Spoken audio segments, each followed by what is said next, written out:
we'll introduce ourselves and then hand it over to our lovely guests tonight. I'm Kate Freer. I use she, her pronouns. I am zooming in from Lenape-Hoking, the stolen ancestral homelands of the Lenni Lenape, specifically Canarsie Village, otherwise known as Sunset Park, Brooklyn. I am a multimedia designer, an educator, a filmmaker, and an organizer, and a member of Wingspace. And I'll pass it to Amith. Hi, everybody. My name is Amith Chandrashaker. I use he, him, his pronouns.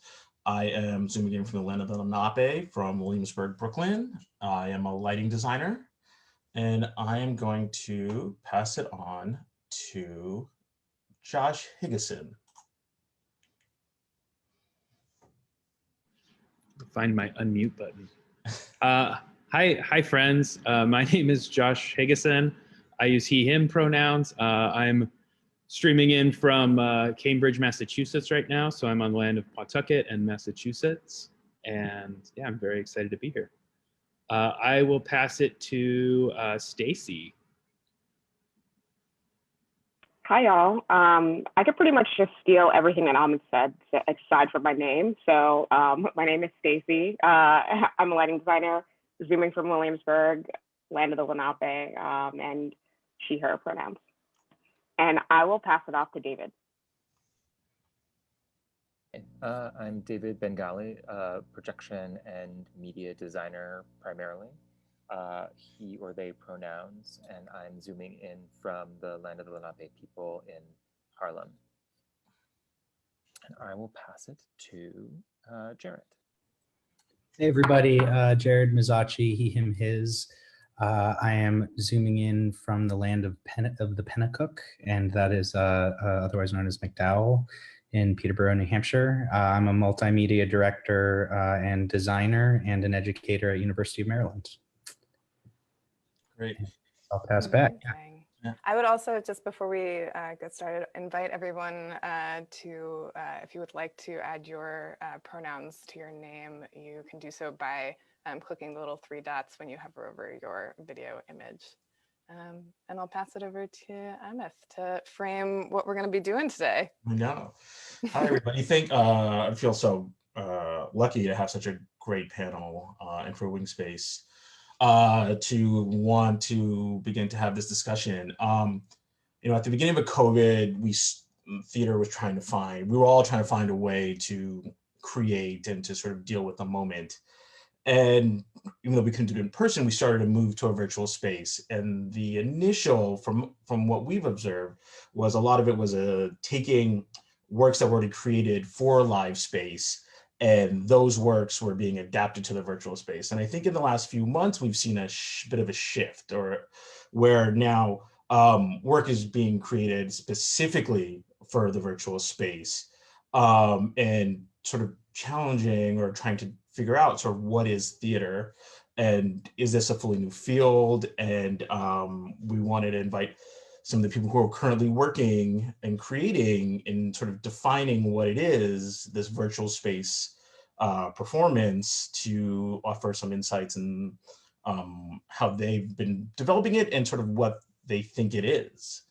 So with that, I want to ask everybody, so what has been your experience designing throughout the pandemic? I think anybody can just jump in if they want to. Yeah, we're going to start out more in the macro of the full arc of the experience. Yeah. Who's going to be our brave soul?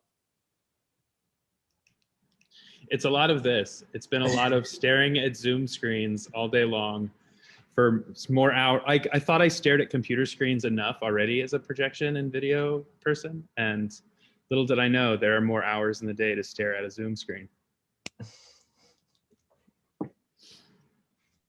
I think one of the things that, I don't know if this has been happening as well to the other projection designers in this group, who like, projection design is already a funny word. It's this word that doesn't necessarily mean projection, but it's this term that we've decided to apply to working with media for live performance. And when theater moved to an online situation, it's inherently video driven. Like the format is now video. And I found a lot of people saying like, well, we don't know who can help us with this, but you're the person who we've worked with before who seems closest to the thing that we're trying to do. So therefore, it's on you. I don't know how, and then we sort of have like explore the fact that like this is, yeah, that's exciting. I'm really happy to jump in. 30% of what we're talking about right now are things that I have not done any more than anyone else in the room has done, and we should go on that journey together. Yeah. I've been trying to equate it to site-specific performance processes, because I think that in the same way that a warehouse performance, you're not looking up and seeing that there's no light grid saying we can't do anything here. You're like, you know, where are the outlets? Who's got scoop lights? Who has flashlights? Can someone speak to hear what the echo and reverberation is? And you start to ask, you kind of reverse engineer the space. And I just think that it's very overwhelming right now, because the space is something that we've all been using as a commodity, not as a necessity for years. And now we're having to use it as a necessity. And it's begging us to ask a lot of deeper questions about how we communicate, how we do script changes, how we move our left foot to right foot, like, you know, and it starts to become kind of like if there was a puppet show in a site-specific empty warehouse. This is kind of how, you know, we begin by just understanding how everybody is working together in tandem. And like David's saying, there's an assumption that video designers equal IT, you know, UX developers, architects, and you know, encoders, and all of these different things. And I think it's requiring a larger conversation about teams and about what makes up different departments and different disciplines, which is actually really exciting, because that's a conversation in the projection field that's been happening ad nauseum for the past several years. So that's kind of, it's flipping it. We're going from analog space, adding digital, to digital space, needing analog. And so here we are.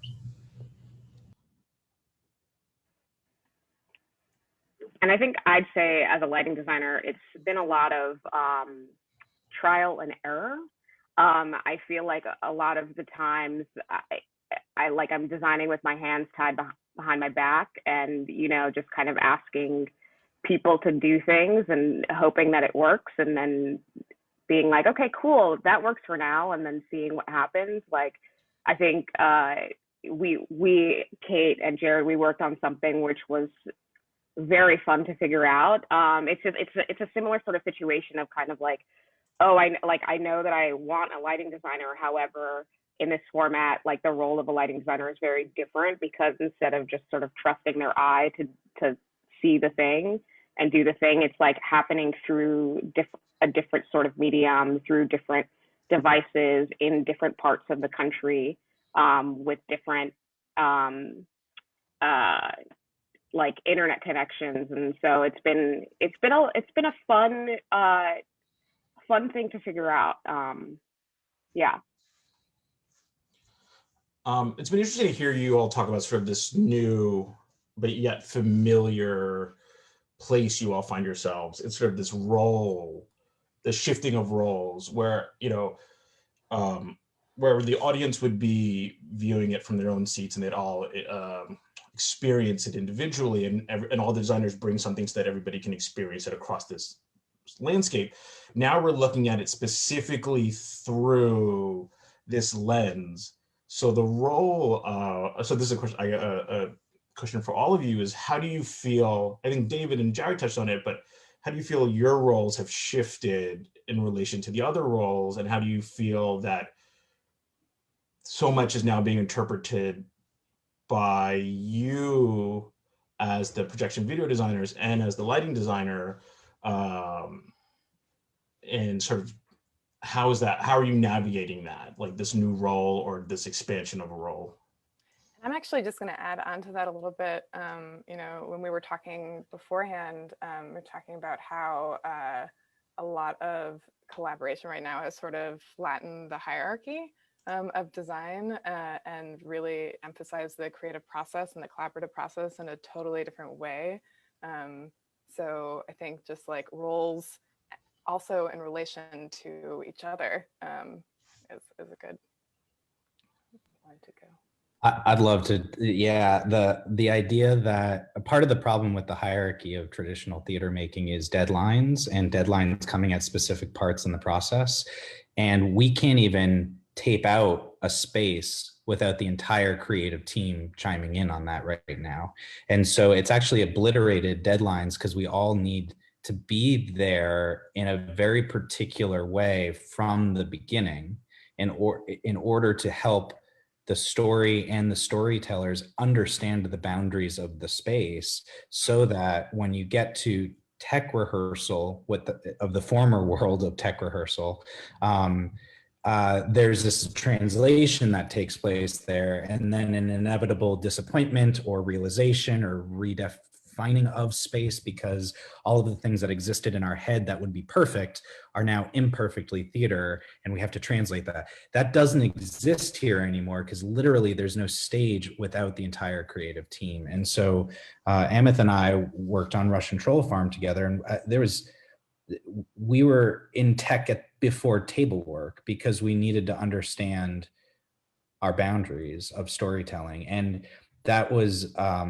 both exhausting and invigorating, because how cool to all be a part of that boundary making of where our story exists as a designed identity for all from the top. And that's kind of a dream situation, though we also need now to kind of recreate time and mental health involving all of that energy. But it is exciting to do it that way.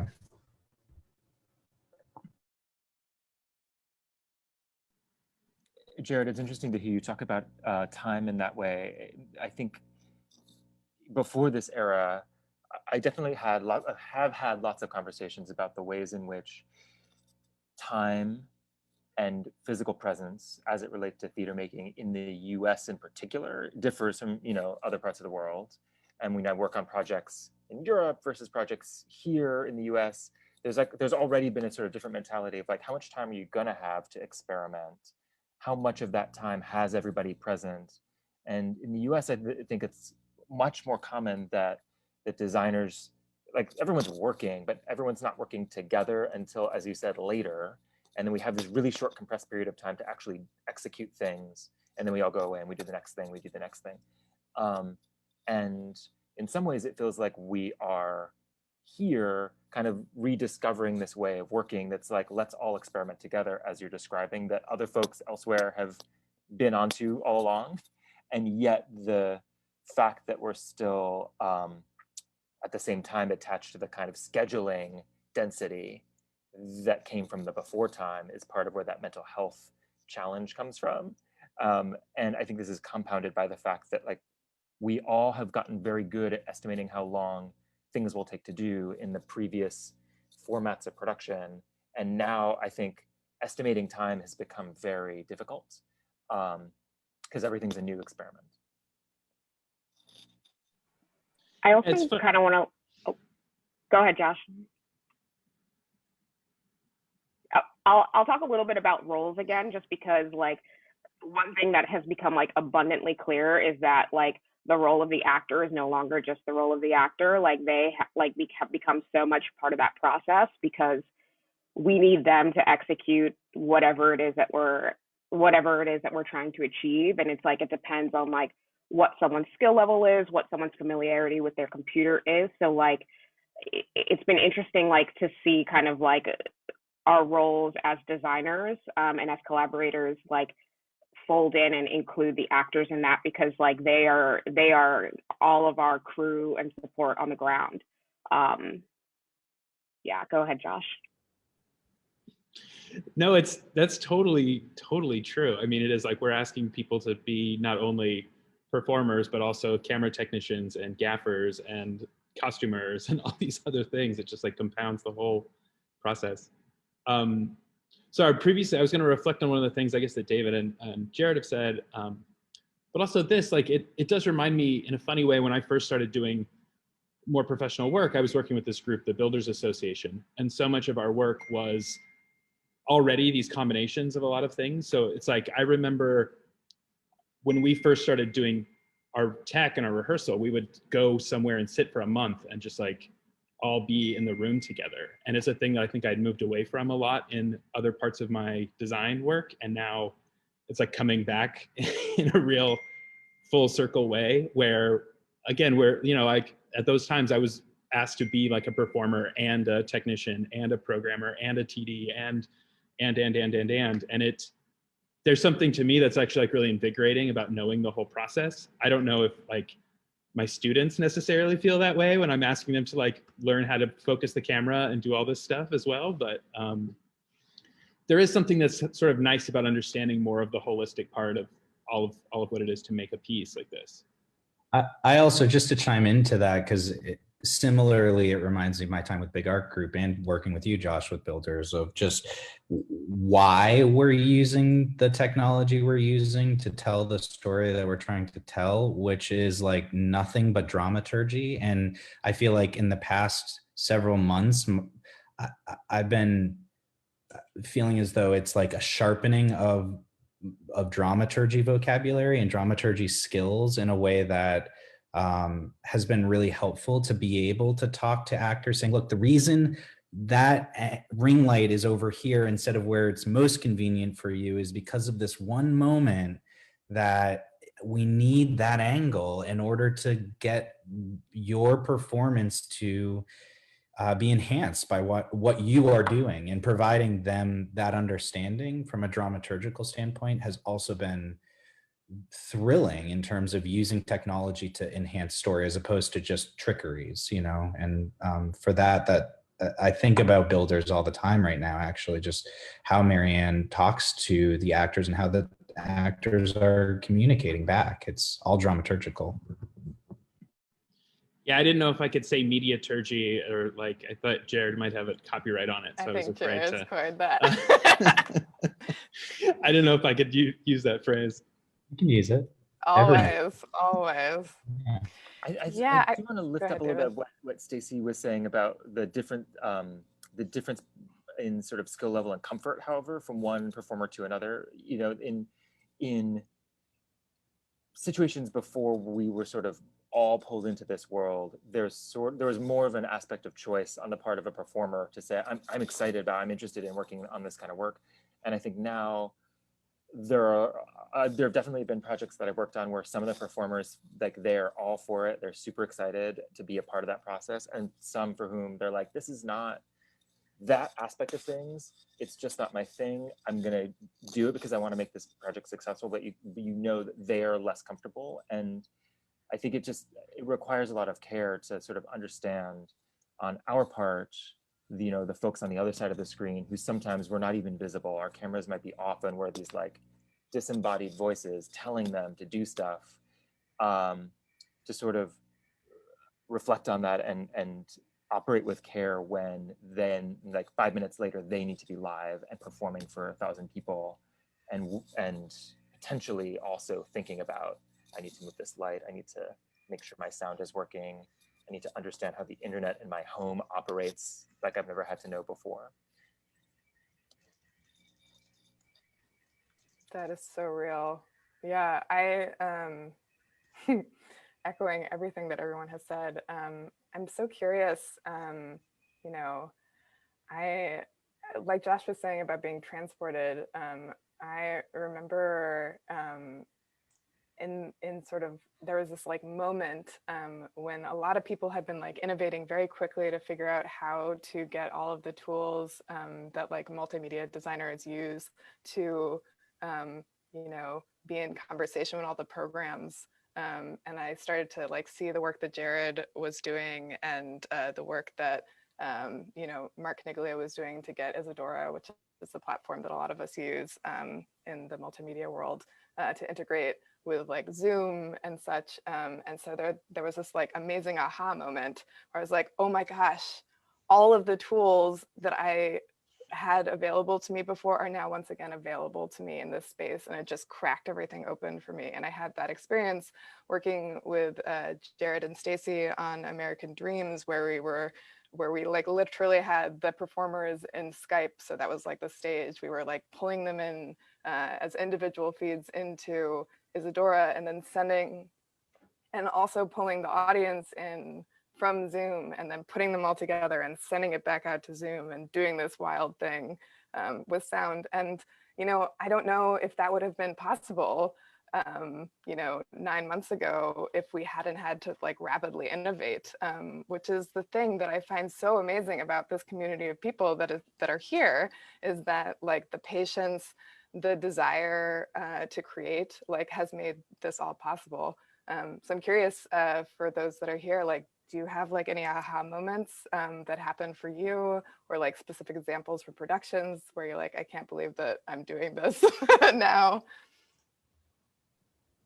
Working with Amith on Russian Troll Farm, there was a lot of those at like the 27th hour, and actually most of the aha moments were our realization of, were we being stubborn towards the old processes because those are what had worked, and this, damn it, would work here, you know, and then realizing like, wait, I think we need to call this differently. Like I think the show needs to be a little bit different, and trying to find ways with the use of Isadora in that, and the use of a new technology with lighting, with WebLD, an awesome company that's emerging right now, trying to find ways to be asynchronous with our tech, as opposed to hold for this, then hold for that. And how can we use breakout rooms? And I don't think we ever held for lights in that show. And everyone had a 5-part light kit. And it was because we were all in breakout rooms with every individual person building out those cues. And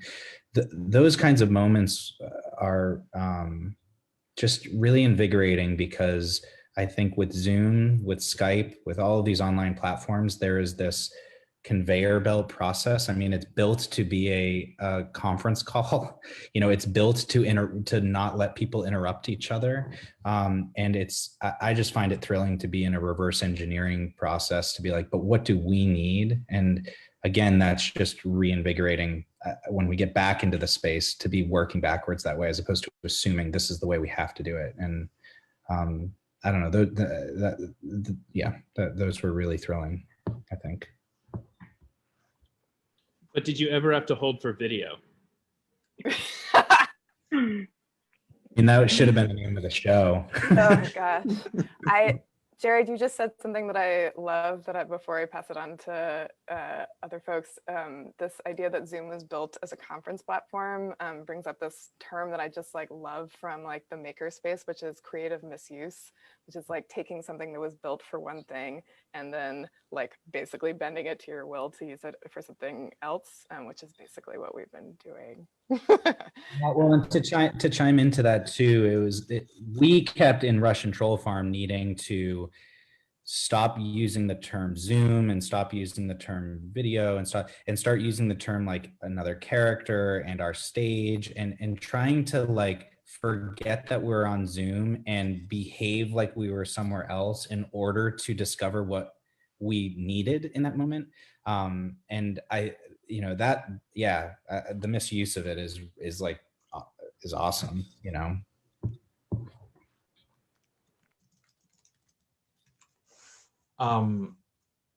Yeah, I remember all those Russian Troll Farm texts very vividly. You know, and Jared's right. I mean, I think that, you know, we were figuring out how to build a show based on a model that we did for in person, and we were trying to try to use that model to some extent and try to figure out a new model. And so I'm interested to know, how has everybody else's progression gone through that, of like what you started with, how you thought about design in theater when it was in the live space, the transition, and what your view is of virtual theater and design. Yeah.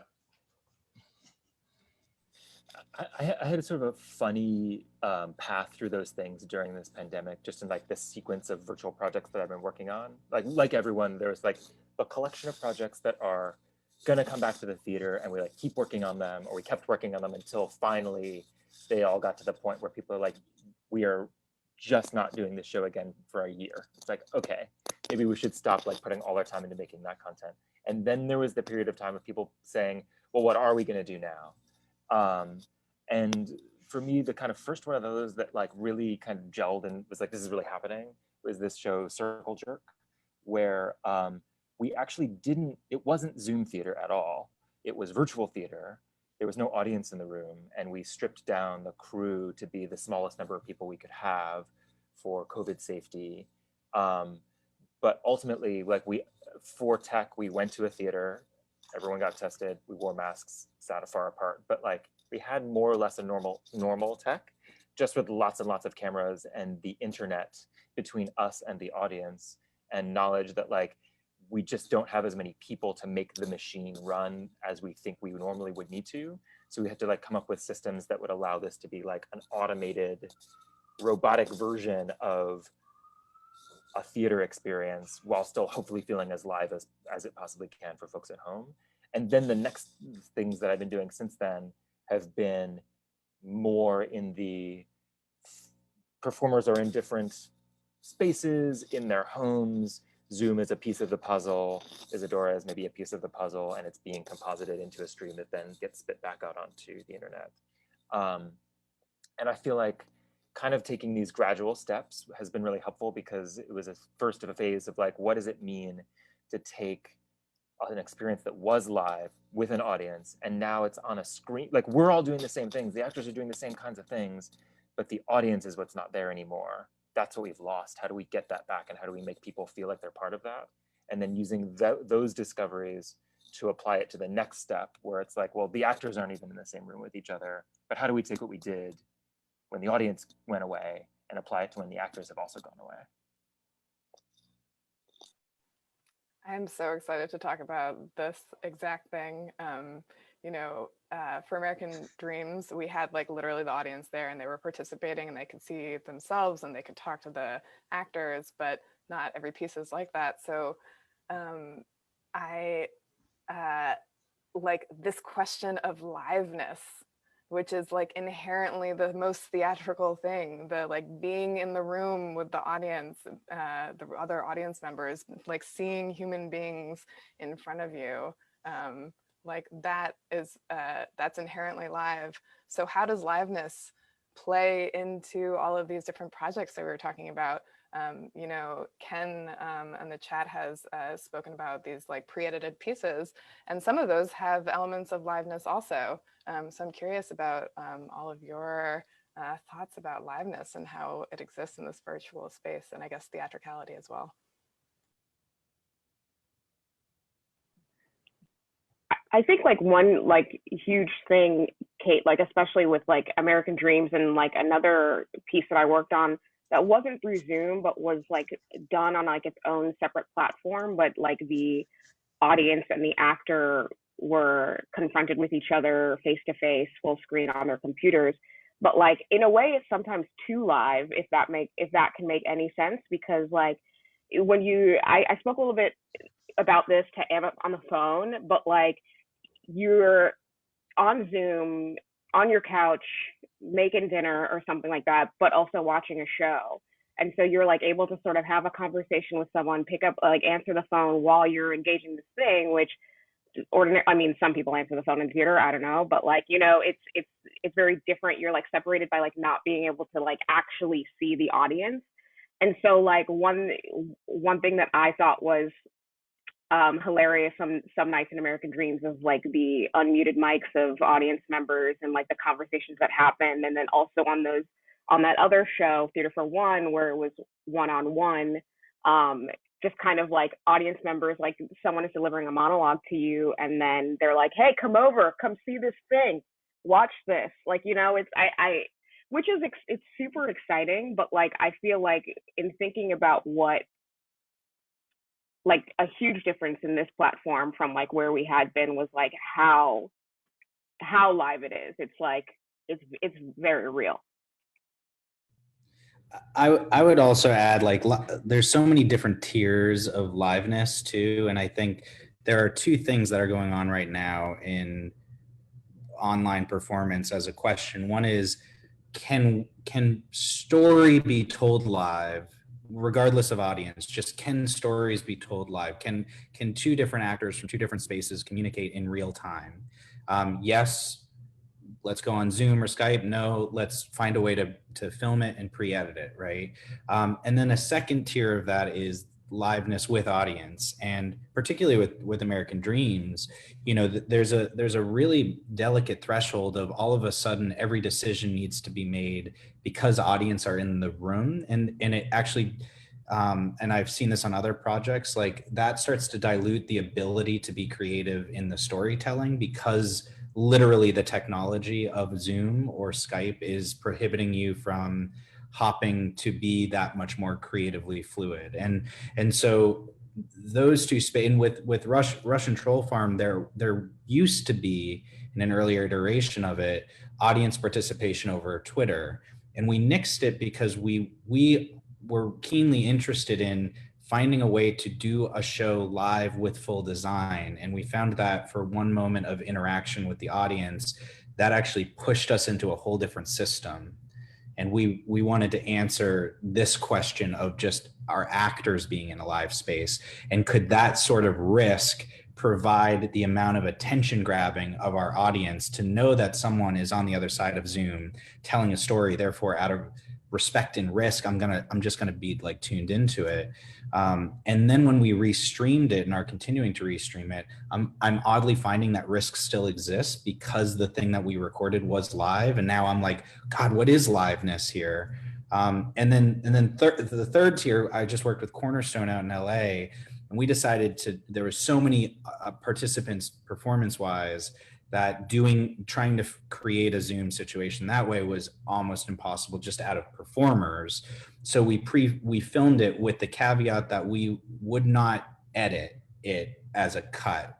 So we would film from start to finish and know that each of their performances on Zoom as different tracks, and then we would edit that together later, was all of the same DNA of liveness, even though we were designing it later. The performance was live and captured live. So I'm really fascinated by that. And American Dreams, I mean, Stacey and Kate, there was so much like delicious use of technology to get everyone in the same room together. But there were moments in that process that a really creative idea we had to push aside because the container was so large with the audience. And so, you know, for everyone listening, I think that those levels and thresholds are something that we can always be attuned to and trying to like research about right now.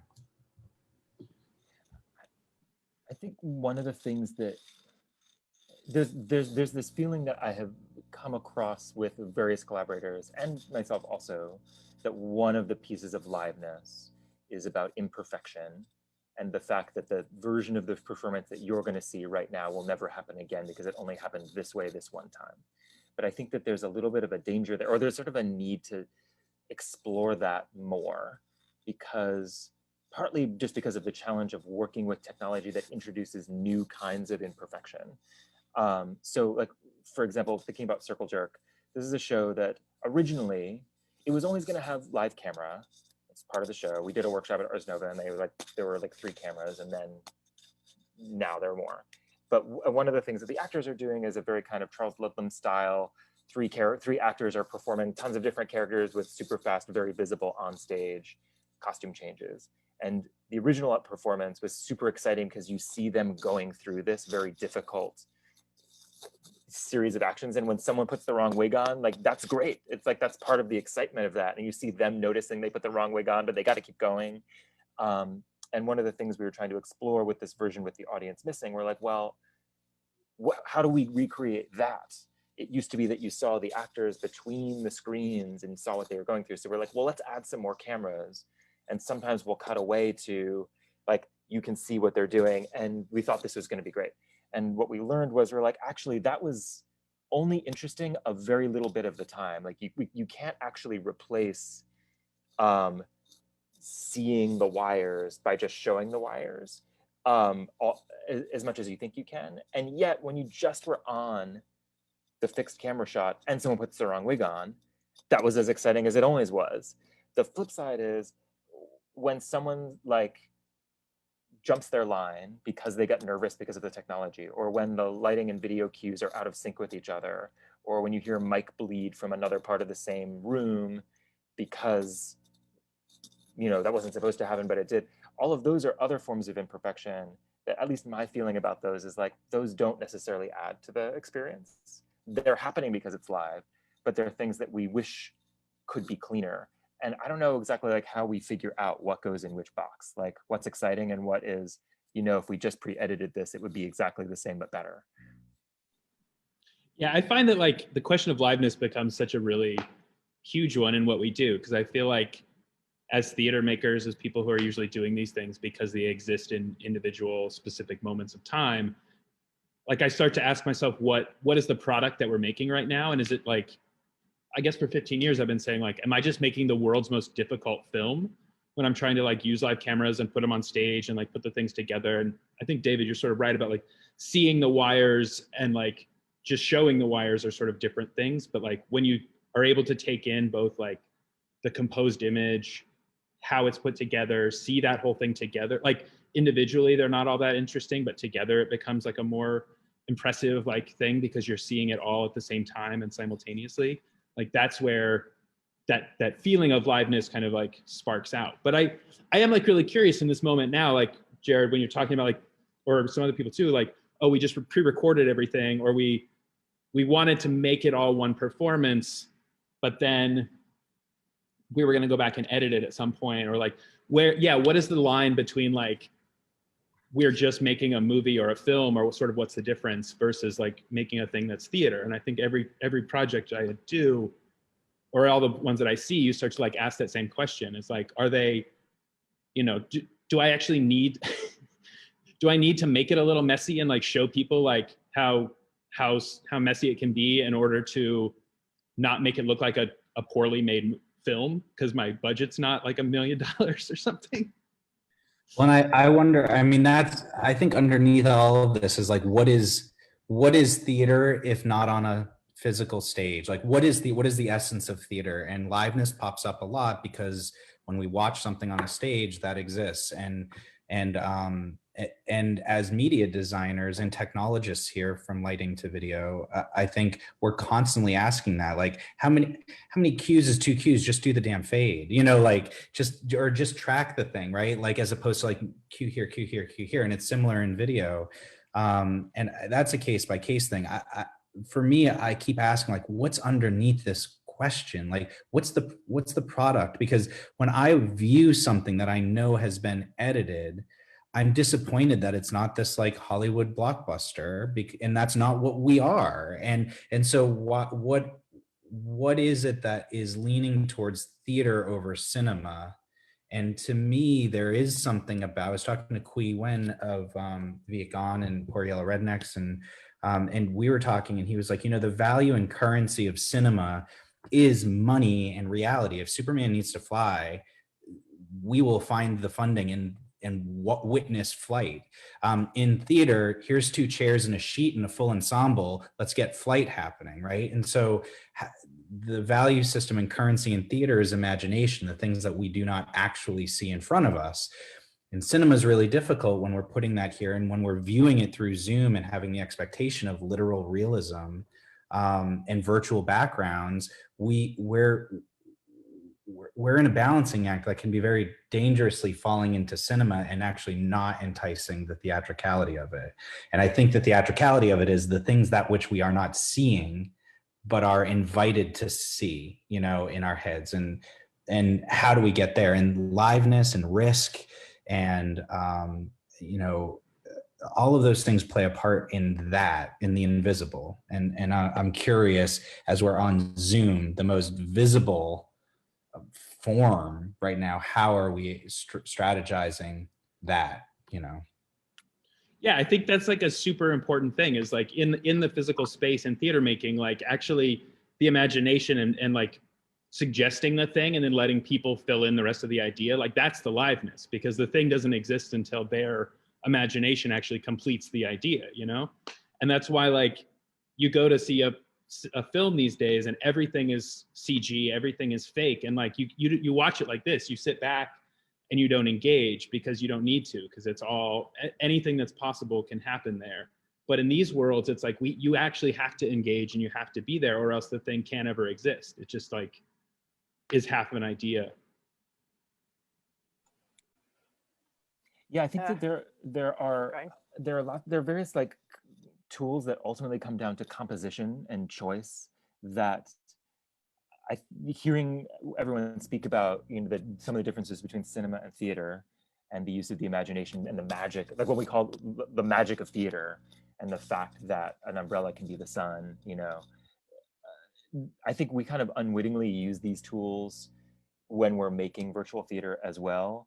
And I think about like just simple ideas like collage is something that it's unlikely that you see collage in a blockbuster film, because it's just a compositional form that is sort of difficult to reconcile with photographic reality and the kind of immersion of perspective that film generally, sort of mainstream film, is built on. And I think that there's probably a list of things like that we don't necessarily even notice that we're doing, but we're bringing those techniques to virtual theater because we're used to using them in an environment where, for one thing, we're not trying to create photographic realism. For another, we're used to not having control over the audience's focus and perspective in the way that we do on film. And we're used to dealing with messy three-dimensional space and fractured imagery, because that's what the real world is actually like. And we're sort of desperately trying to, you know, bring people to new planes of what the real world might mean when the imagination is part of it. And I'd sort of be interested to hear what people who come from film first, who maybe get stuck in a room with a bunch of theater makers making virtual theater, think about these processes, and like what might someone identify that they're like, that's crazy, I didn't think that that was a thing we would do, but I guess we're doing that. And we're like, oh, that's just how we do it. Yeah, I would definitely say coming from film has been very helpful during this. I definitely had this moment when I was watching Stacey like work with the performers and work with the camera and the lights. I was like, oh wow, she's a straight up DP right now, director of photography. Like, what an interesting shift. But I also wanted to like lift up this quote that Luke put into the chat that, from James Baldwin, that it feels like so relevant and wonderful, which is, the tension between the real and imagined is the theater, and this is why the theater will always remain a necessity. And I'm going to go off of that to pose the question to you all: is this theater, or is this a new medium? It's like, seems like the hot button topic for a lot of angry debate on the Facebooks these days. I just want to point out that all of you sort of rolled your head back unconsciously when that question came out. Well, no, I think the thing is like, sorry, go ahead, Jared. You do it. No, I mean, I think that this has like been the question for all of our whole career. Well, at least for some of us, like our whole careers, is like, what is theater? Like, what is it about this thing that makes it like this unique form? And like because there are so many companies, I think, from the beginning who have worked with film and digital and all kinds of different layers of things. And it's like, was, you know, Anonymous Ensemble making these like crazy online shows only, like, was that theater, even though it happened before the pandemic? And now all of a sudden, like, that it's the pandemic, everyone is like, oh, this is theater now. But before it was just like weirdo art stuff. Like, there's something that I think is like, yeah, I think this is theater. And I think we actually have to like embrace these sort of things that do like embrace liveness, or sort of like force us to see the wires, or all of these things, so that we don't just become cinema, or we don't just become film or TV. I mean, they're obviously, the two are like in a crazy relationship from the beginning. Like, all early TV is shot the way that theater was made at the time, you know? And like, then we sort of go into this like reverse cycle, and it just keeps going in these different loops. So I do think there's something about like what we're making, how we're making it, and like what we're embracing about what we do that inform what we're trying to make. Because I watch a bunch of virtual theater things and I'm like, they just made a movie. Like, it's just a movie. So why am I could just be watching Netflix right now. Why am I watching this? And like, either there was something that was really inherently live about it or interesting or something that drew me in to think about the way that the story is being told. I guess, yeah, like that becomes the important thing. It's like, is the story important, and is this the form for that story to be told in? I just feel like let the debate be debated, as long as it doesn't like disrupt or hurt innovation right now, you know. And like, to me, it's an opportunity for us to look at our tools in a very deep and different way and ask ourselves, can we still tell story? And I have done projects that I feel like I'm using the same technology, but these are not my tools, which has been helpful. Like, I don't want to be a filmmaker. And I've found a few projects where I'm like, wait a sec, we're making a film right now. Even though I'm using the same softwares and hardwares that I would be using in a different thing, I feel like I'm a filmmaker. That's helping me define my form. And that's not a bad thing to say, this is not what I am interested in, and this is what I'm interested in. And so I just feel like as long as we are innovating with the tools that we have had and are continuing to learn from, and as long as we're not just totally killing imagination, you know, all of those things are just the most important thing right now. I mean, imagination is so vital, and we're so just in squares right now. So as calisthenics, let's just like try and trigger some imagination for us, for our collaborators, and for our audience. And you know, the theater's not going to go away. The moment we can come back into a space, I can't wait for that moment. I'm going to sob. Like, that's going to be a beautiful moment. And I'm watching as some of our dear friends are back in theaters right now sobbing. And that's an emotional thing. That's exciting. I was totally caught off guard sobbing watching American Dreams and watching and playing inside Russian Troll Farm. And I was like, that's cool. We can still emote, you know? So I just feel like as long as that's happening, and we're not just in a void of a debate of what is and isn't something, and that stops us from doing something, you know, let's just keep creating with our tools. Yeah, I mean, I don't know how I would how to follow that, Jared. But I just will say like that.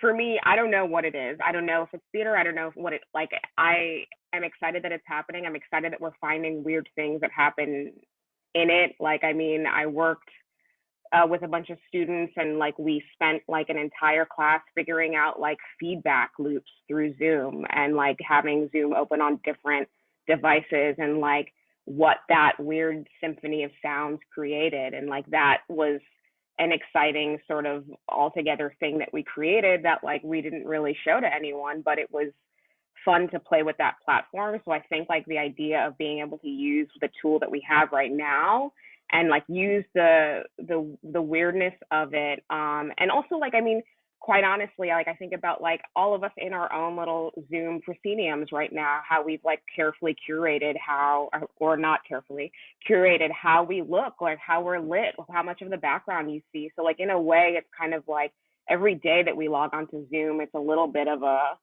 performance. So like I'm not sure. I'm not sure, but like I'm thankful that this, like, you know, this experimentation of this space is happening, because like, I mean, at the beginning of the pandemic, I was like, Zoom, are you kidding me? Get out of here. I'm just gonna like watch another episode of Tiger King. And like now it's just been like really interesting to see what people have been doing with the platform. Like when we first started talking about American Dreams, like I had no idea that Kate, you and Jared would be able to do what you did with that video. I had no clue that that would happen at all. I was like, okay, we'll see. And somehow you guys made magic happen. And like, I think that's part of like the joy of like creating theater, is making magic happen. It's theatrical MacGyver. Oh my God, so true. I would also say like one of the most frustrating things about that particular performance was the fact that when people were reviewing it, it was like nobody even could like say, oh my gosh, I can't believe this show happened and looked the way it did and all of these things happened, and like, you know, how did they get the performers to be in this way and all of these like graphics to be in that way? They were just like, great performance, things went well. And I'm just like, oh my gosh, it's like we created our own damn broadcast studio and nobody knows because it like went well. And I would also like to point out that like that happens because of this amazing community of like mutual learning and exchange. You know, the work that Jared is doing and the work that Josh is doing and the work that David and Stacey and Amith, like, you know, we have these huge networks of folks who talk to each other about like how we're like fixing these problems and troubleshooting. You know, Josh even like got on a Zoom, Skype, you know, adventure with the whole like video team for American Dreams, and we just like played with stuff and like figured it out, you know, and you know, just because we are like desperate to be making this work together, and you know, want to help and like add to the shared knowledge, it's like such an important thing.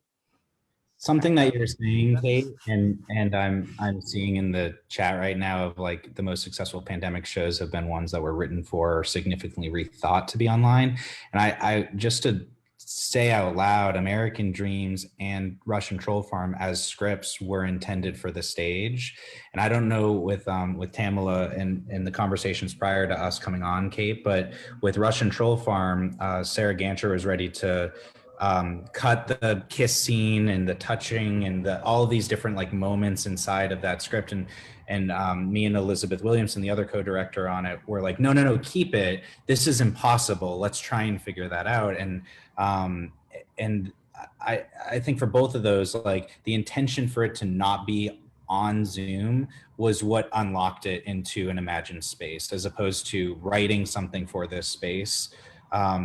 I don't think is as fun. I mean, I don't know what others feel like, but to see a script that feels very impossible and say, okay, what tools can make this happen and allow for an audience to imagine the rest is really thrilling and theatrical, which is, I think, what we're trying to get at.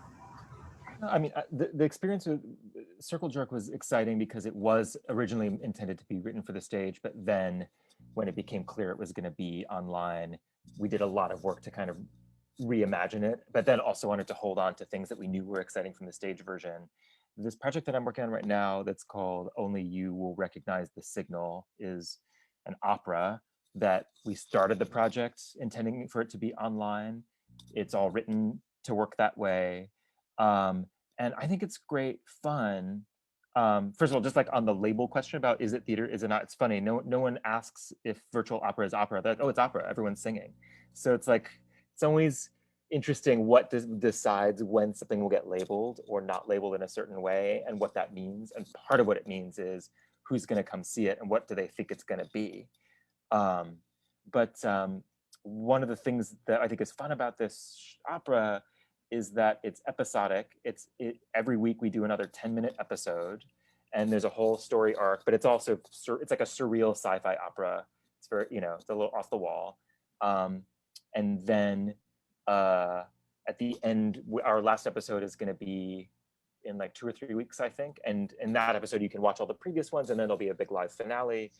And this idea of like taking the way that people are used to interacting with television as like an episodic thing, a bite-sized thing, a thing that happens at a certain time every week, but if you can't make it, you can then go binge watch it later. Like, I think that there's something kind of fun and mischievous about taking those things and thinking about like what Stacey was saying about we're used to people watching Netflix while they're making dinner, or they're sitting on the couch opening their mail, and saying, we know that's what you're doing. We're gonna make a live performance event that doesn't act like Netflix, but that you consume, and that we know you're going to consume in the way you consume Netflix, and that's part of the point. So yeah. I haven't actually been experiencing a little of that. I know that Geffen has been doing these experiences. I think Josh did one where they're doing a magic show as part of their performance, and I'm doing one that's coming up called Bollywood Kitchen, where there's a cooking aspect while he tells his story about growing up as an Indian American, as a first generation Indian immigrant in Pennsylvania. So it's interesting, sort of, Josh, you want to talk about your experience at the Geffen? What did you do exactly? I can't remember. Sure. Yeah, I have a show that's up right now that's called Inside the Box with David Kwong, and it was originally a piece that was meant to be a live show. We had done a version of it in New York in a hotel space, and it's sort of a magic show, puzzle show, storytelling show, sort of the history of puzzles. And yeah, I think when things shifted, the Geffen was trying to shift, and so David and our team, Brett Benakis was a huge, you know, the one of the big leading forces on that piece as well. Sort of said, oh, we are not going to try and adapt our show to Zoom. Let's try and make a show for Zoom. So our show is really specifically, it's based around a 5x5 grid. So like there are really specific things that we use the grid for, you know, in fact, before Zoom allowed you to like rearrange the grid, we had to like figure out ways to like make sure that our grid was going to be the way that it needed to be, so that David could call on people in the right way, and like actually we had to force the tools to do the thing. But yeah, it is a piece that's super built on interaction and people talking, and you can't go like watch Netflix, you can't go and like cook or do something else while you're doing it, because David is talking to you, asking you questions, you're solving puzzles, you're doing a bunch of stuff.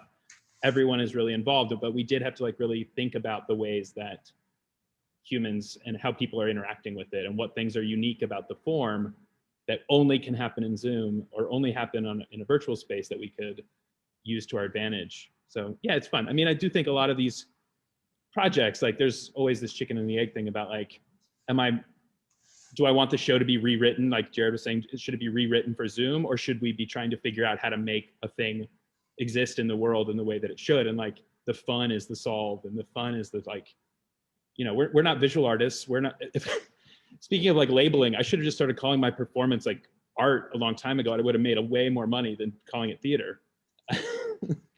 but like we're designers, so we're usually solving a problem somewhere else, as opposed to like shaping the entire world. We're trying to like all work together and bring it all together.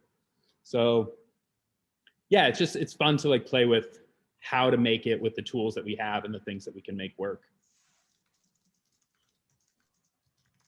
Yeah, I'm having this like, I had this like really intense experience of, you know, when there started to be all of this debate online about whether this was theater or not. I got this like extreme flashback to debates that were happening earlier in my career about like, you know, whether shows should have video design or not, or like the newness of video design, this new thing where I was like, y'all, this has been around since like early 1900s. It's just more people are doing it because it's more accessible now, and the tools, and so we're innovating really quickly. So of course there's going to be like, when there's this sudden influx of people, of course there's going to be like not great stuff that happens, or this like messiness when we're all like figuring it out and working together to like make this happen, which is, you know, I think that my experience of this has been that, but like much more condensed because of the sudden influx of everyone like creating together. So, you know, kind of trick question, like, yes, it is theater. Yes, it is a new form that is an evolution of a form that has been existing. And I love this idea that we're just, you know, innovating together very quickly because of the desire to create, and the desire to create live performance and have that liveness. And I feel like if part of the thing that we're all scratching at here too is, how do we allow our audiences to experience that sense of innovation and excitement and experimentation too, which is excited to be a part of the mass.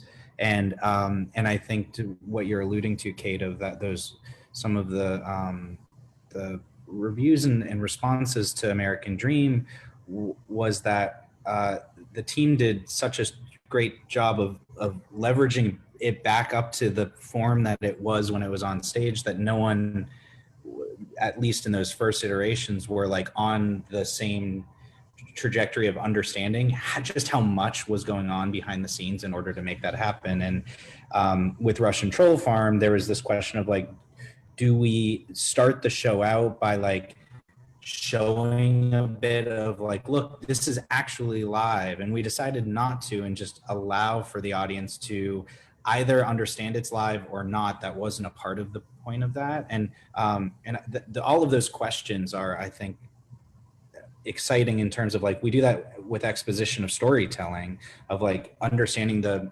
characters and their intentions at the beginning of every show by having kind of the status quo and disruption. And I think we're asking the same questions technologically right now of like, how do we set up the audience to understand what they're entering so that they can be as thrilled and on board with that just as much as the story? Is that important or not? I think that's a case by case, but that's a big question, I think, to be asking right now in innovation. I think it's a question that's not new, though. I mean, dealing particularly with video in live performance, versions of this question have come up for a long time. Like, are we going to put this number on click? It would mean we could make a perfectly edited video that would perfectly sync, and it's going to be super satisfying because it's very musical.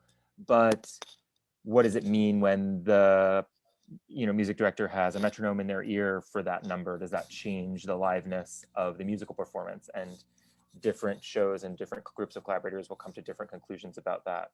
And when people talk about making video line up with a performer, like there are all these tracking systems that we have with like, let's use cameras and infrared and Connects or black tracks or whatever, and allow whatever the performer does to be magically mirrored by the video, or let's make an edited video and rehearse it perfectly so it looks like that's what's happening. And in a lot of these cases, when these things come up, or if I'm asked the question, I'm like, well, does the audience know the difference between how it was done and how versus how it looks in the end? Are we going to tell them how this is happening, or are they just going to receive the experience? And if they are going to just receive the experience, then we should do whatever creates the best experience and tells the story that we're trying to tell, rather than necessarily do like whatever happens to be the most kind of genius behind the scenes or cool behind the scenes. Yeah, this is like, I teach a class up at MIT. I teach this class called Interactive Design for Live Performance. And this is like a huge thing that we talk about all the time, which is like, should we just be making pre-recorded videos that actors have to follow? Or, where the point of the class is to try and make these interactive systems that respond to performers so that they have a freedom, like their own liveness to like do what they want and be free to move. And so, yeah, it's like a big thing that I'm always like sort of grilling my students about, and just being like, is this something that we could have just pre-recorded, and would that be different than this like real truly interactive experience that it is? Mm-hmm. So yeah, I think it's just like a big thing for us to ask as we make these kind of things. I think just like as a thought experiment, it's always useful to push it even further and to say, well, the actors had 4 weeks of rehearsal and they planned very carefully that this person's going to walk from this bed to this chair every night. Why are we doing that? Shouldn't we just tell them to go out on stage and walk wherever feels right? And some shows that is what we do. And in others, we're like, oh, why would you do that? They're gonna walk from there to there. And in some cases, like the question just never comes up. And in others, we ask the question all the time. And by cases, I mean aspects of production. So I always think it's sort of curious, like what gets put under that spotlight and what doesn't, or that magnifying glass. Stacey, I feel like you have something that you have been itching.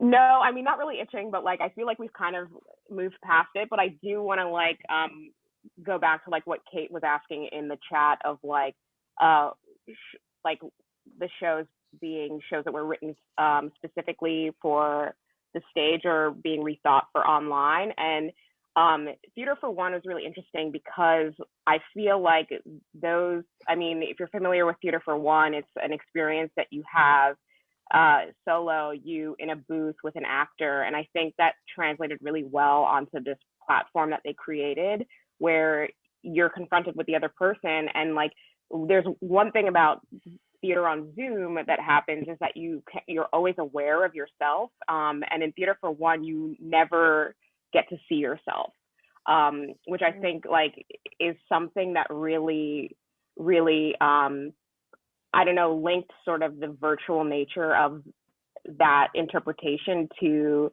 the like physical aspect of being in that booth, because you would never see yourself, you're confronted with that actor the entire time.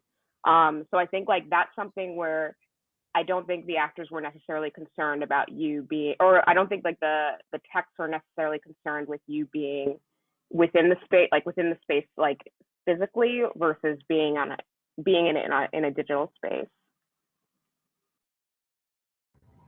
And I feel like that also, again, goes back to dramaturgy. Like, if it should matter, it will matter, and people will be aware of it because it's threaded dramaturgically into the piece.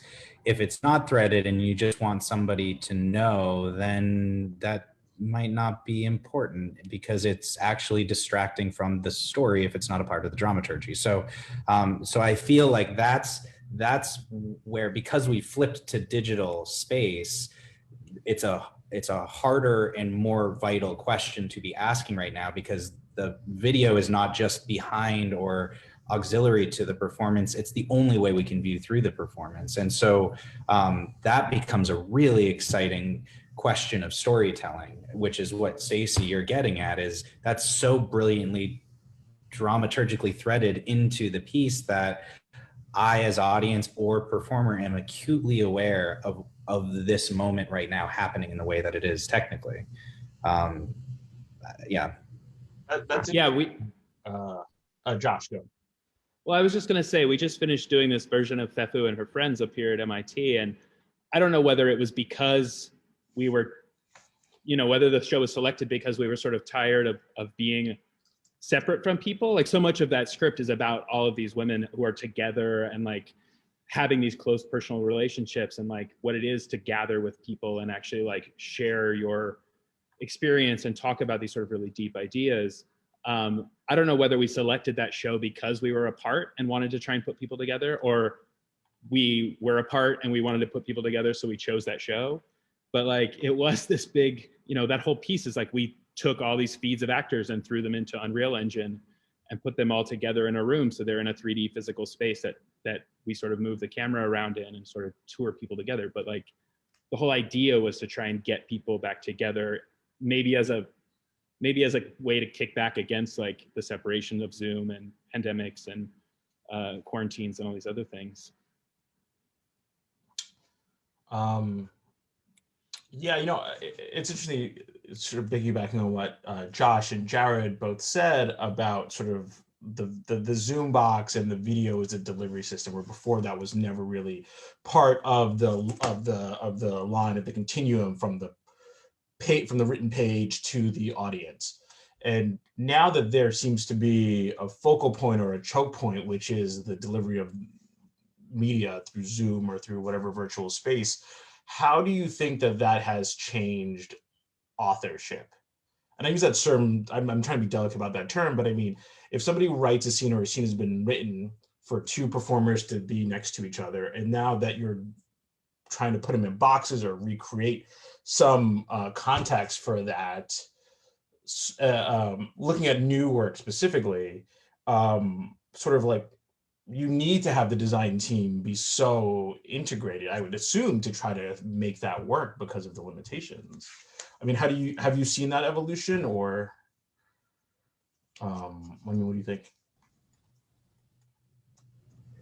I mean, maybe it's the kind of work that I do. I just feel like it's always been that way for the stuff that I've, all these devised projects that I do mostly. I mean, I don't do much regional theater or things where we're like, there's a strict text schedule in a certain way. It's usually we all have to be in the room and we all have to really figure it out together. And that's the only way to make that kind of like crazy, messy, insano theater. So like, I don't know, for me, like, this doesn't feel like it's all that different, really. It's like, I'm staring at more screen a little bit, but like, we're still all having to be in the room and figure it out and have the tools and, have the video from day one, or else you can't really make the piece right. It goes back to the dramaturgy and all this stuff. Like, we have to make it for the tools that we have or what the story really wants. And I would also add, American Dreams with you, Stacey, and also thinking about Sarah Gancher and Russian Troll Farm, of like the grace at which we need to approach this form and sit in each other's seats and and allow others to sit in our seats so that we can communicate in a very graceful and collaborative way is something that I think we've always said we do, but this is like requiring us to have patience and grace and compassion to everybody trying to do their job, but also grace in myself asking for help by those who do not do my job, but can see it from a different vantage point. You know, there was a sequence in Russian Troll Farm in part 4 that's a 15-minute monologue in which it's entirely visual and cued with the performer, and sometimes the performer's fading into it and out of it, and it's all live. And I mean, Amith, you saw Sarah sat and was basically video designing next to me. I was performing with Mia. Mia was dictating what was helpful to her. And all of a sudden, if some, you know, one of the artistic directors would come in and sit in on the rehearsal and be like, who's who? You know, and that was a really thrilling, graceful moment. But that to me has dissolved, again, the hierarchy and kind of the processes that have been in place that have actually prohibited the very nature of collaboration with the capital C because of the conveyor belt with a capital C, you know. And I think the successful moments inside this that truly feel like a community is building something is when everyone in that room has grace, compassion, and patience, and are using communicative skills more than stubborn design skills to say, we all want to do this together, right? And that to me, at its base level, is why I love theater. We all do that in a space with the chairs and sheets to try and figure out flight. So that's been really lovely. Yeah, I thought it was, you know, when we did that show together, I thought it was, you know, it was an interesting process because I think that even though we are further away from each other in our own boxes across the Northeast, we actually have to be more collaborative and more in sync, as opposed to when we were building, in my experience, building theater in person with schedules and people being off doing other things and sort of living their lives, because of the singular delivery source and because the tools are, you can only do it in the time you have with the performer and with everything there. You have to be in constant conversation with, you know, how the blouse looks on camera and then how it's lit. You have to all be there to look at it. There is no, what does it look like in the fitting room? Because ultimately it's, I mean, this does exist in the theater. I don't mean to diminish it, but because of the nature of what this is, I think it's sort of amped up significantly. Yeah, I would also say I've heard people complimenting each other more, and I have felt myself compliment others more because of the need to voice that. And I hope we hold on to that when we get back into the space, because it's such a dark theater during tech and everyone's on headset just trying at everything, and we don't voice that as much. And to see in the chats and to speak to each other and be like, that looks great, to another collaborator, doesn't happen as much as it should inside the actual theater space. And I've just heard more, and I appreciate that. Not just aimed at me, but like in the Zoom room. And those are the moments that it's like, I want to work harder when I hear each other saying those things. Oh no, I'm frozen. Holding technology with grace. This is liveness. This is liveness. Yeah. Yeah, I just want to, so before we like sort of transition into, bring some audience questions in, because we could literally talk about this forever. I want to just, bring up this point of, and like touch on what Jared was just saying, and hopefully he'll come back to us. But this, this idea of like, what do we take forward from this experience of like co-creating this experiences together in this virtual space. And like one of the biggest things that I have observed being spoken about is access. That all of a sudden, the creators have access to so much wider audiences in all like ideas of demographics, from like locations to communities. And at the same time, there is this like barrier to access for those who are making theater. And so I would be, you know, I have to mention that because there's now this other like system that we need to contend with of like who has access to be able to make this work and who does not. So I think that's a really important thing to lift up as we do move forward. And in that same breath, I'm going to like ask everybody, you know, from this experience, you know, Josh, you just spoke about some of the things that you were taking forward into creating work in virtual space from, you know, working as a creative technologist and devising work and, you know, working with interactive technologies, something that Kate Ducey mentioned in the chat earlier also. Now that we are all communally working in this virtual space, you know, devising together, like what are some of the lessons that you have learned that we could translate then to when we're all able to like gather together in live space again, maybe about process, maybe about product? Big question. I want to go back to the thing I was saying before about care for the performers. And I think the things that we need to be careful of and to care for them as our collaborators on Zoom are made more apparent by the fact that we're face to face and we understand what they're going through, but they're no less necessary in the theater. And in the theater tech situation where there's a dark room, it's very easy to feel very separated from the folks working so hard on stage. And I just I hope that recognition of all the work that they're doing on the part of everyone else in the room and sensitivity to that can continue when everyone's back and like rushing to try to complete theater on what I'm sure is going to be crazy production schedules when everyone's desperate to like get audiences back into rooms.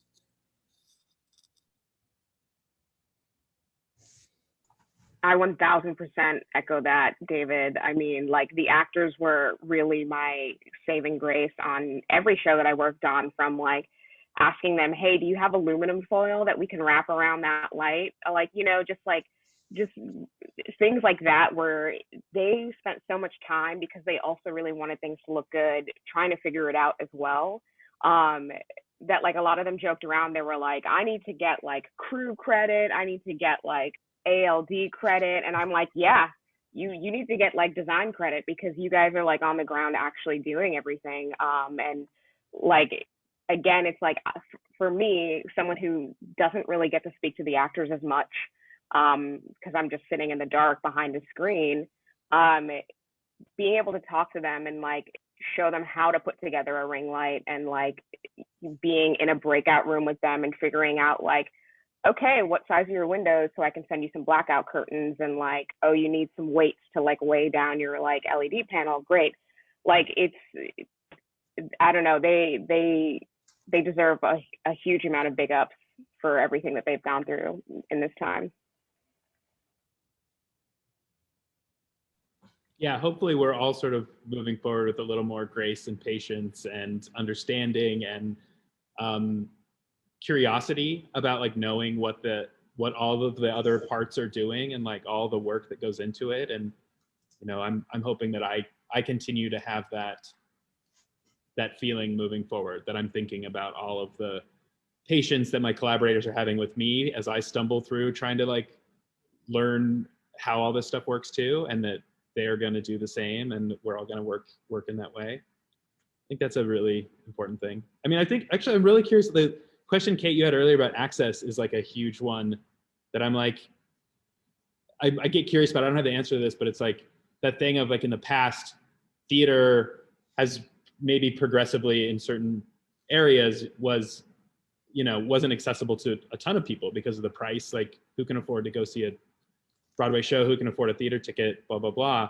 And now it's like, who can afford an iPad or a computer to watch the thing? And like thinking about like who these things are made for and like what the access is for people. And like, are there other ways that, you know, how do we keep expanding that? How do we make sure that it's more equitable? How do we make sure that it's like reaching everyone in a way and it's accessible for everybody? I think those are like things hopefully moving forward that continue to be thought about as we keep trying to make performance.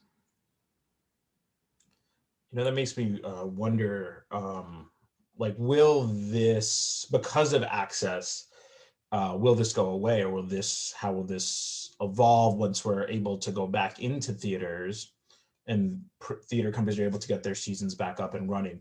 Will this medium go away? I'm just curious. And sort of what would you take from here, from like design wise? Will this then influence, like, go back in a cycle and then influence the stage?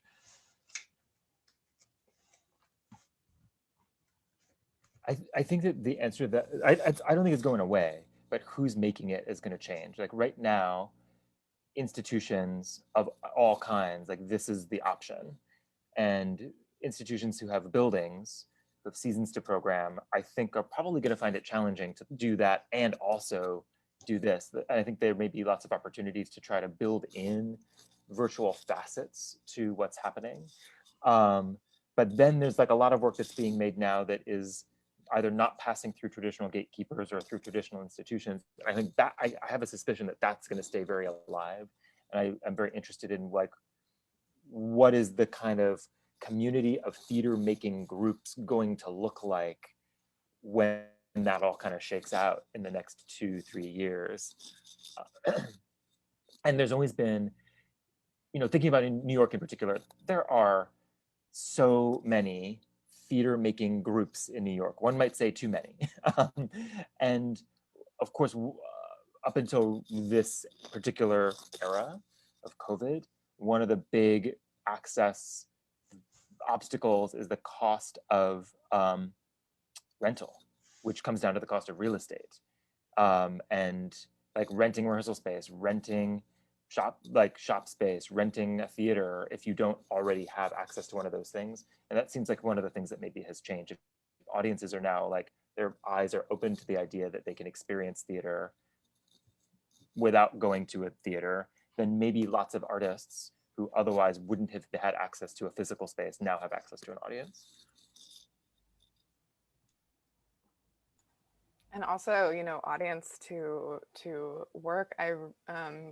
You know, there's a lot of free work happening also, but there are now ticketed like engagements. And I know that Tamala Woodard was telling me about the experience of having the sliding scale of ticket pricing at, oh my gosh, I believe it was Roundhouse for the American Dreams tour. And that like typically they have like $40 tickets, you know, which can or cannot be a barrier for entry, but a lot of the time it is a barrier for entry. But they found that like when, you know, their house in like physical space is like 400 seats. But for American Dreams, they did a full sliding scale of ticket pricing, and they had folks who were, you know, paying $1, and they had folks that were donating more, though, like over $100. And what they found was the average ticket, like when they averaged the whole audience, was like $25, and they ended up having more people than they would have had in you know, the physical space. And so more people were getting to see it, and they were making about the same amount of money. So that's cool. You know. Also, just like the fact, oops, sorry. Go ahead. I'll say really quickly, but like just like the fact that like the view is like standard for everyone, because I know, like, I mean, I dropped into the chat that like my parents are like now like, oh yeah, this we can do, because they're not like, I'm in the back, I can't see, everybody's tiny, I don't know what's happening, but like because like the view is kind of like the same for everyone, they are like, oh, like I get it now because I can like actually see the people, and I feel like I don't feel like I'm wasting a night sitting way in the back or like up in the balcony not being able to see anything.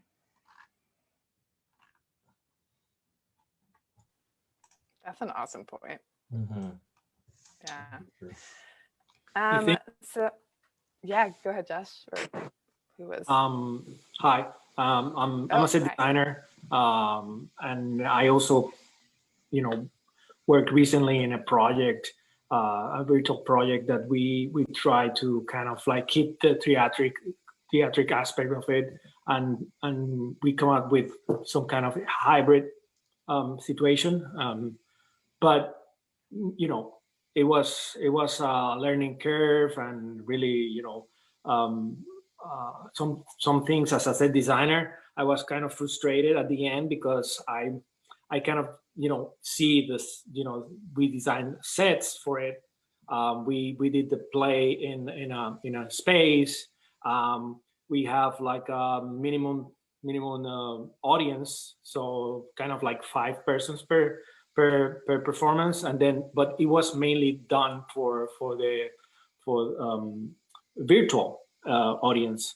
And then, as I said, designer, I was at the end kind of like frustrated because with certain things you see your set live, and your design, but then you have to learn how to know ahead of time what is going to be seen through the camera, because there was so many things that get lost because you cannot see all the details through a camera going around. And we have three camera people. Like, kind of the whole thing was kind of done as a choreography. We integrated the cameras with cell phones, so we have 3 cameras, we have 3 actors, and 1 camera following. Each actor has 1 camera, and it was a beautiful thing at the end. It was completely different of what I was expecting, but that kind of thing of losing, okay, I wish we could see this more now that we could see it close, and the details that we spend when some of these sets gets kind of like really quick. So that's one of the things that I have in the future to think about, kind of like what's more important, right? Is the actor, the face, the costume, and the lights, and the sound, and then the set probably not. So how we can manage that? What's less, or I think less is more nowadays in this case. And also I want to say that in the end, everything comes up to planning. I think to do something like this, you have to really be a pretty amazing project manager, kind of like to manage the timeline and all the milestones, and have everything, like to see the whole thing and plan it, because there's there was some points that we have like, we realize that we don't have enough time for this now, so let's just improvise here because we didn't plan ahead for that. So I think that the productions now have to be kind of more divided and really plan better to kind of like achieve what you want with the time that you have and the resources that you have. Yeah, actually, just to like bounce to a set designer real quick, I really got a shout out to the set designer for our Bethu show, Afsun Pajafor, who's in this meeting, I think. But your point is sort of really great, Jorge, is that like she actually had to do it, well, it's sort of almost the opposite though. She had to do even more work, like to sort of build this entire 3D model, 3D version of this world, to build the whole world, all these things that we normally wouldn't have seen. And the like little messy set dressing that we would have done at the end, where we just like toss some old costumes on the floor and throw some books around, like each piece of that had to be modeled in such a like precise, specific, really huge way, like in a way that the show almost became about the location and the set. So I think there are ways for us to really like embrace all of the design fields, the things that we have grown up making in live theater in this world. But it might be about us figuring out how to adapt to what we can do in this place. So like, she did this great 3D model, all this amazing deep work. It was really amazing. And for me, it's been shifting to like, I've had to learn how to be the Zoom manager and how to like learn all these telecommunications things that I have no idea about either. We have all had to like adapt a little bit and just see how we can work in this new world. And I do think it's, kind of going back to this thing I said earlier about like, it's actually like super exciting to me that we're all learning little facets of all these new things, and that we're all sort of new to this like location. It reminds me of and sorry everyone, my data plan just ran out, so I'm now on my phone. That's why my computer. So sorry for departing for a moment. It reminds me of and you're gonna laugh, but I truly mean this. It reminds me of the special features on the DVD of Jurassic Park. There is an amazing documentary about the puppeteer who was basically fired from the process when CGI went halfway. They reshot half of that film after George Lucas called Spielberg and was like, you got to check this out. And Spielberg brought his puppeteer. I can't remember his name now, but they went to Lucas's studio and they checked it out, and he fired himself. He was like, "This is way better." Weeks later, Spielberg called him and was like, "I need your help. This looks horrible. There's something about it that doesn't feel right." And he came back and he looked at all the animations, like, the joints, there's no joints. This is just like a clunky dinosaur running across the field. So he brought his model back and he started showing them how gravity works and how breath works. They ended up wiring up those puppets to get that information into the computer. And that's how the gravity and joints work. Now that he's working nonstop. And so, you know, to hear that question saying, we're losing attention to detail of things that otherwise would have been this monumental design. I think we need that. Like, and I saw Sybil, you're on here, and you know, she wrote listening because I'm thinking about our time with the Nether and how when we did the Nether, it was an entirely digital space with just two scrims really at an angle. That was one of my favorite collaborations with a scenic designer because Sybil and I were working on molding together and on all these things that like I would kind of overlook and to that sort of detail. And it became one of my favorite. I reference that collaboration all the time. And I think that here we need that. We need that attention to detail. As you're saying with project managers, there's too much on the plate. And so collaborators who have a specific attention to a specific detail is precisely what this form, whatever it may be, needs. And so that I'm thrilled by too, to think about. We're all media designers right now. That's what we're doing. So, but we all have very different perspectives on that, and we need to work together on that. I think Sybil has a question. Yeah, I have a question. It's hi everyone. I just turned my video on. I feel like I'm moving around too much to be distracting. I feel like my main interest in this conversation is actually to learn how to better communicate as a set designer in this format, because it doesn't leave a whole lot of room during the moving of things for the space to talk. It's like not being on headset, which is a thing I find very frustrating as a set designer in the physical spaces. I'm not on the headset, so I'm constantly like, oh, can I like snap the thing away from your ear and just chat for a second? So I'm wondering if I could hear from that angle, what's the best way to include that step?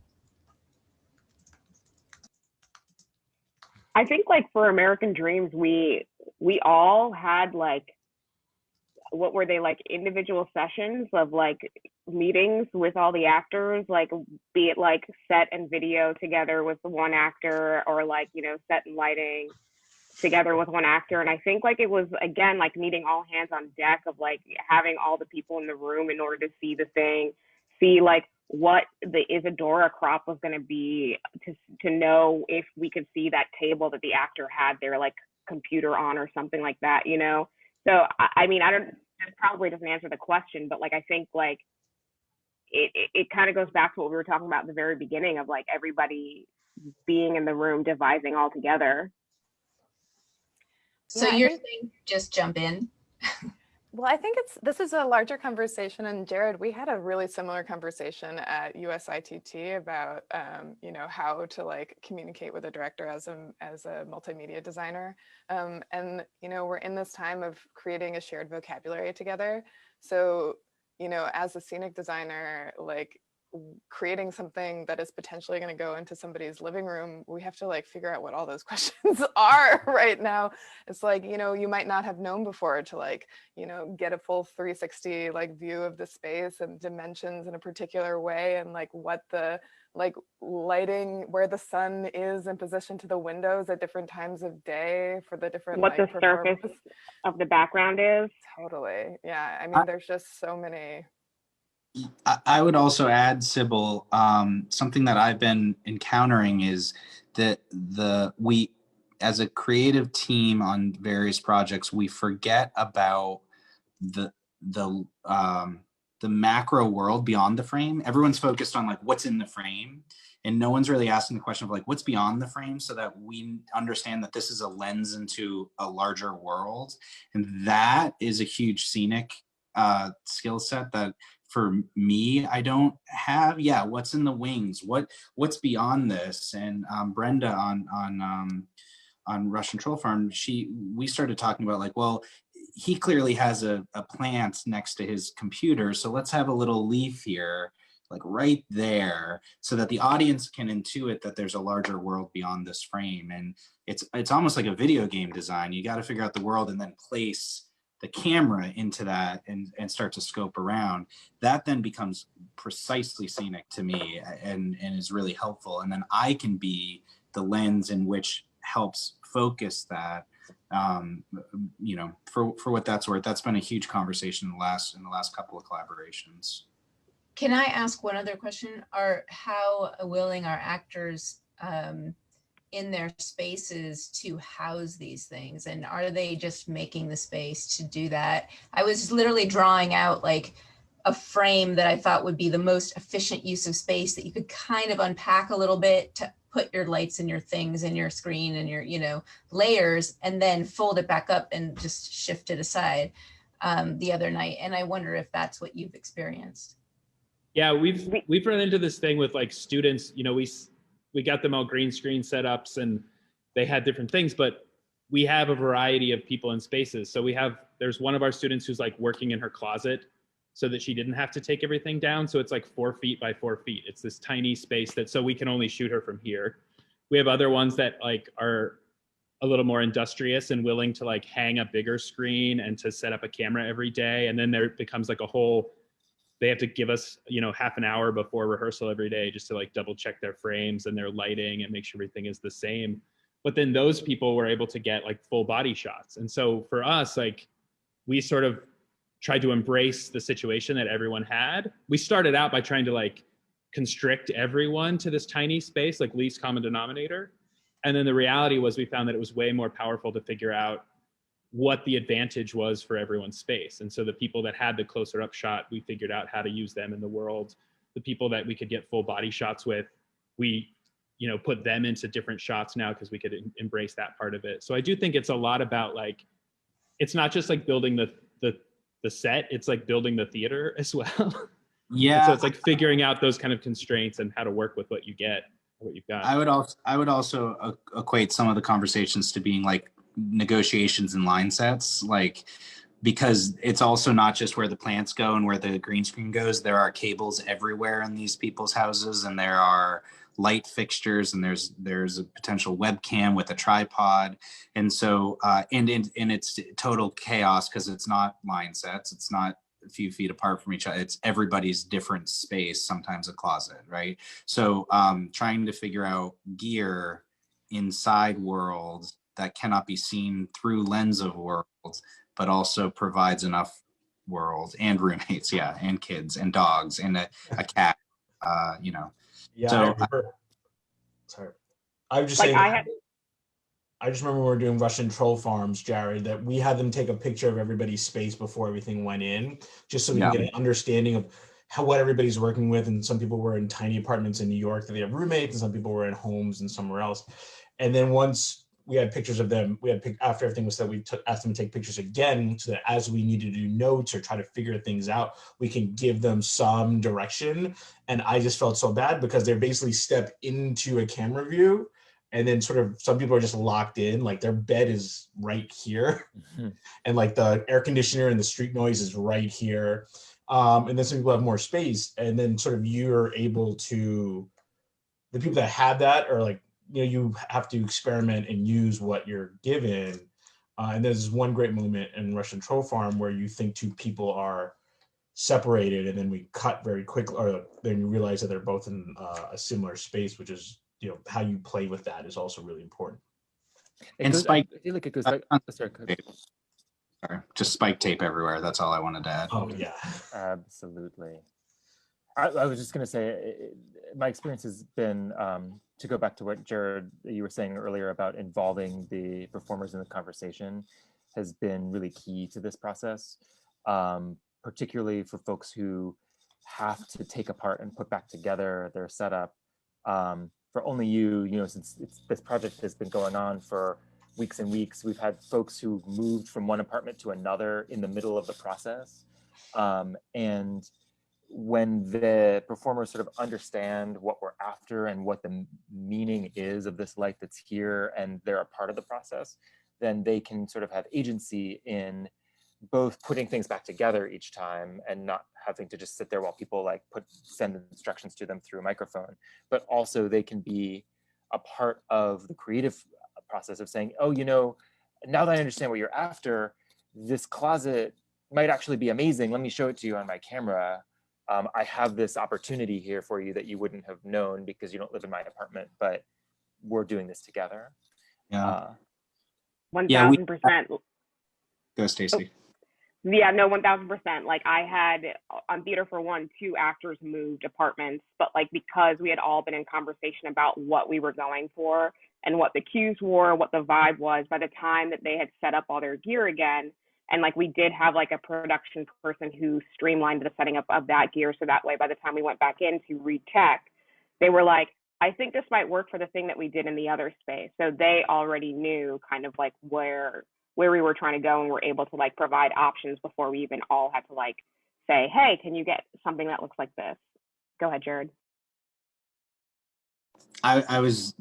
We had a similar thing, and we made sure that we measured out the smaller of the 2 spaces so that the transition wasn't a like reconfiguration. It was like a touring unit, and just understanding which site was the smaller, more compact space, and then replicate that in another space. And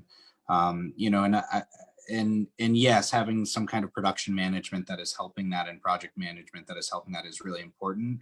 I would also, just to echo David and Stacey, what you're alluding to is also creating that relationship with the actors is actually vital, between designer and performer, as opposed to just delegating it to a streamlined process. I actually think there has been more discovery in the productions that I've worked on that have forced that type of relationship between actors and technicians and designers to troubleshoot. There's nothing better than celebrating one of the actors solving a problem and them feeling empowered in that moment. And so just to kind of feels backwards. It's more time, it's more management, but it pays off in dividends because the relationship's there and the storytelling's there.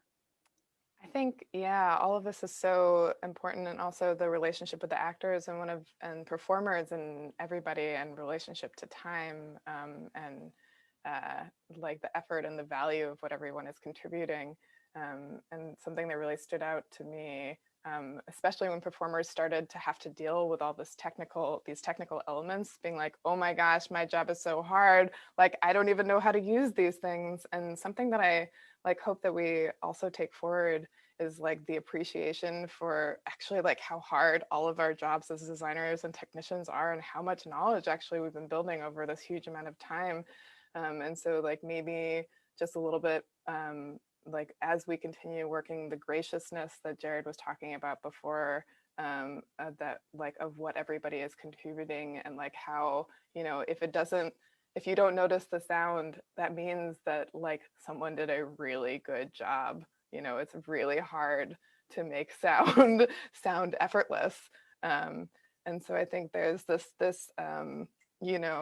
the porousness of everyone's responsibilities, and the value of that work is like a really beautiful thing that we can move forward with, and the appreciation for what everyone is bringing.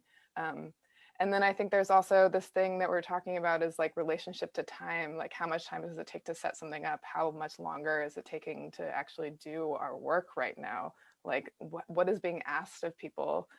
So another thing that I hope we take forward is just like a reevaluation of time and expectations, and what we're asking people to do, and how we're valuing our own time, not only time making, but like downtime to like refill our wells.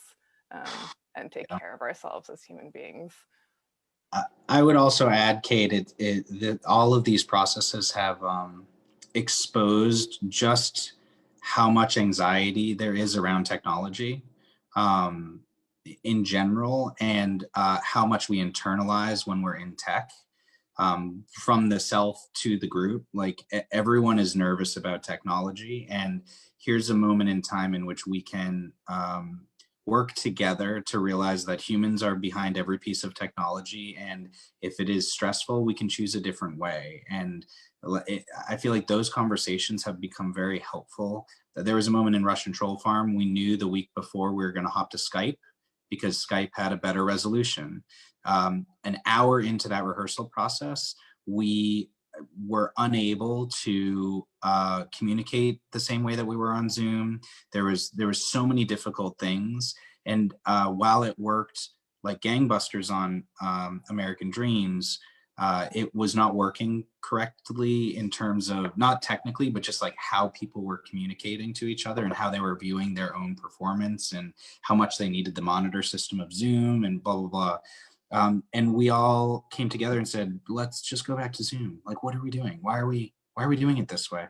And so we hopped back over, and there was this release into it, and we all had a great conversation about that. And I just think, like, let's not let the technology drive us right now. Let's actually use this as an opportunity to lower our anxiety with technology and realize you can tell a story with a flashlight and some hands against a wall. Let's continue to remember that during this time period, you know.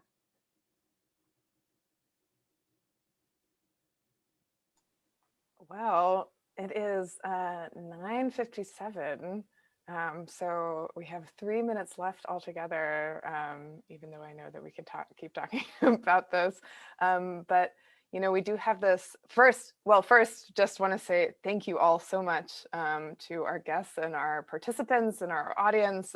This has been like such a beautiful, like rich conversation. And, you know, there's like so much like warmth and knowledge and in this space. So huge appreciation to Stacey, Josh, David, and Jared for joining Amith and I.